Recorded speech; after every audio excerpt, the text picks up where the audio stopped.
Good morning and welcome to month number 13 of the Dollar Building Block program. My name is Keegan and I'll be your instructor this month.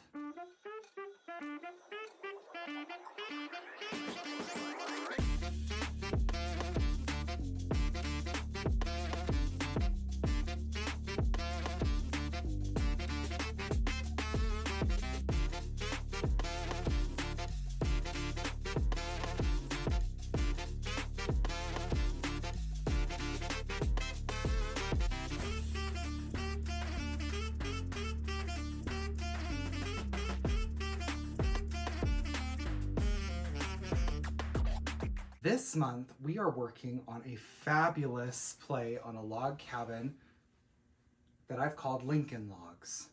I have fun memories playing with those toys as a kid, perhaps you do too, but I absolutely love the gradiating effect that this particular block has with the two different colors. Each of your individual kits include 3 different shades of the same color or color family in order to put in opposite corners of each of your individual log cabin blocks. To get started, we need to have a log cabin block, the 6-inch log cabin trim tool by Creative Grids to be exact, that is treated with grippy spray on the back. This will become important later. Additionally, you will have your kit with various different fabrics. There are 8 pieces of fabric in your kit, each of them individually cut perfectly just for you. It was a lot of fabric for this particular block, but I think that the effect really pays off in the end. On your pattern here, you will notice that there is a section that says color material included. I want you to go ahead and look at your pattern at that, and you're going to have 6 different fabrics listed. The 6 different fabrics are 3 each, corresponding to A's and B's respectively for the different rings. There are 1, 2, 3 different rings, and so there's 1A, 2A, 3A, and then also 1B, 2B, and 3B. Each of those individual size fabrics are different. So what you need to do is you need to go ahead and start by finding the fabric that has a 2-inch by 21-inch piece of fabric. This is your first ring that goes around your background squares. What you're going to do is you're going to prep all of your material and label it per this section right here, okay? Once we have all of our material prepped and ready to go, you're going to take your background strip, which should be about 2.5 by width of fabric, and you're going to cut this first into 4 2-inch squares, okay? So we're gonna go ahead and cut those into 4 2-inch squares, and then we'll be back to show you the next steps on the sewing machine. Okay, so now that we've cut our 2-inch squares, what we're going to do is we're going to go ahead and chain those on to our 2-inch by 21-inch roughly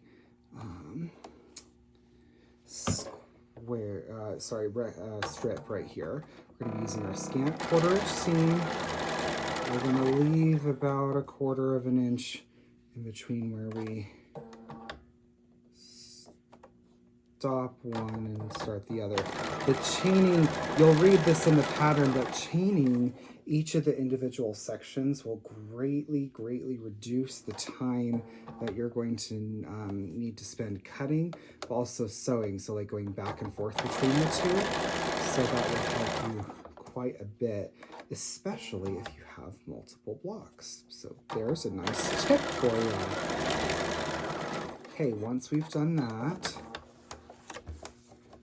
going to go ahead and cut these apart on our cutting mat right here. Okay, so now we're at the cutting mat. What I'm going to do is I'm going to carefully slice these apart, make sure I'm not cutting into my square, And I'm going to press these towards the color. Now, a lot of people do finger pressing, but I highly recommend using a wooden seam roller in order to make sure that those are flat, because especially with a project like this, ain't nobody got time to go back and forth and back and forth and back and forth to the iron. It's a no bueno kind of situation for me. So make sure you're pressing towards the color. Roll it a couple times and it's nice and flat and ready for us. And then we're going to separate it from the rest of the strip as well. Press towards the color. So what we're going to do is once these are all pressed, we're going back to the sewing machine and we are going to just add another length of strip along one side, and we will be right back. Okay, so once we're done with that, our pieces should look a little something like this one right here. We're then going to take our first opposite color, color 1B, and we're going to attach it to a side. We're going to go in around, okay? So I'm going to take this over to the sewing machine and I'm just going to quickly sew this line.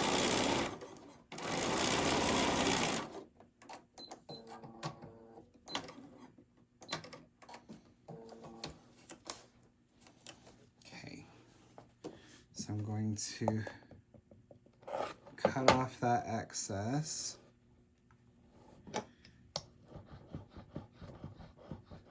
And seam roll that. Then I'm going to sew on the opposite side.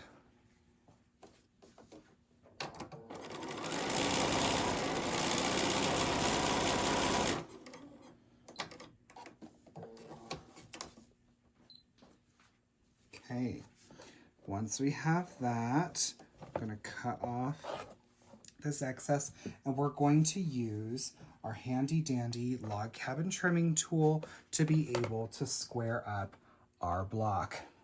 So I'm going to go ahead, use my seam roller to really make sure that those are all nice and straight. And you'll see on the log cabin trim tool that there are several different rounds on here. Some say half log cabin, some say round 1, 2, and 3. A traditional log cabin block only has the 3 rounds going around the center as pictured in this block. 1, 2, 3, 1, 2, 3. So what we're going to do is we've made a square essentially. And so we're going to take this and we're going to line it up perfectly in the round 1 section. So you'll see that we have a lot of excess.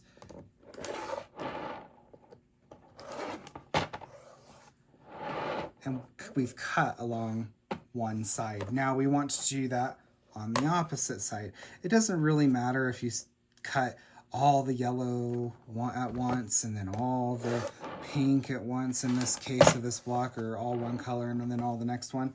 It doesn't quite matter because it'll all end up the same size, just like this cute little guy. So what we're going to do is we started with yellow, and so we're going to continue on with yellow.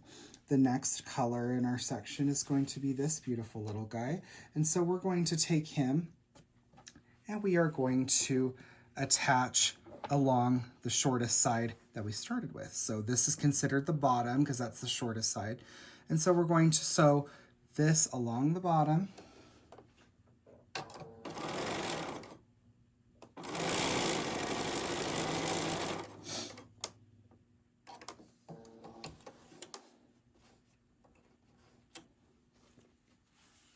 Come back, flip up, cut off the excess. I think you know where we're going with this. And sew it along the side. We're going to repeat that until we have 2 yellows and 2 pinks attached, which will be considered round 2. Okay, my friends, so once we've completed that, our block should look a little something like this. So I'm going to take my seam roller and make sure that's flat. Then I'm going to do the round 2 section. Now, what you will see is that if we've done our seams right, which it looks like we have, it will actually, the seam lines will line up along these grid lines along the ruler, not only the round 2 section of this ruler, which is nice. So we're going to cut and cut again, and then we're going to do what? Rotate the block. We're going to rotate the block, line up top, cut, cut, and you'll end up with a little something like this. So perfect for round 2. Now we're going to see which one's the bottom. So we started with yellow, so this is the shortest. We're going to then add this outer ring right here, and then the outer ring of pink, and I will show you the final trimming stages of this block. Okay, so we've successfully finished round 3. We're going to line up not only on the center, not only on the second round, but also on the third round lines, all the best we can. And then on this one, you'll see that all of the edges of the block actually extend past the ruler, meaning that we need to trim on all 4 sides. But look how awesomely perfect that is. Once we are done with our sections, you'll have a total of 4 different sections, okay? 4 different sections. The rest, if you look at your pattern, the rest of your white should be cut into 3/4 inch strips. Those 3/4 inch strips are going to be inset as sashing in between each of your individual log cabin sections. Each of your log cabin sections can be arranged in a almost infinite amount of different orientations, and as such, you're going to just make sure that you're paying attention. Your final product, is it going to be on point, which is something that I paid attention to so that it looked kind of fun on point, or is it going to be straight like this? So make sure that your pattern kind of lends itself to that final layout that is going to be. And you're going to sew 2 blocks together with a 3/4 inch seam and sash down between, making sure to match up those points right there. We hope that you have enjoyed this month's block Lincoln Logs for month number 13. We can't wait for you to join us at the 3rd week of June for our Fruit Punch block, which is a fun play on a pieced pineapple block. The ruler that is required for that particular block is now available for pre-order both online under the June Dollar Building Block section on our website, as well as in person here in the store today at 15% off. Remember, to get 15% off and free shipping on our website, you always use code DBB pre-order at checkout for coupon code. Until next time, thank you so much for joining us, and we will see you in June. Happy stitching with your Lincoln Logs. Bye-bye.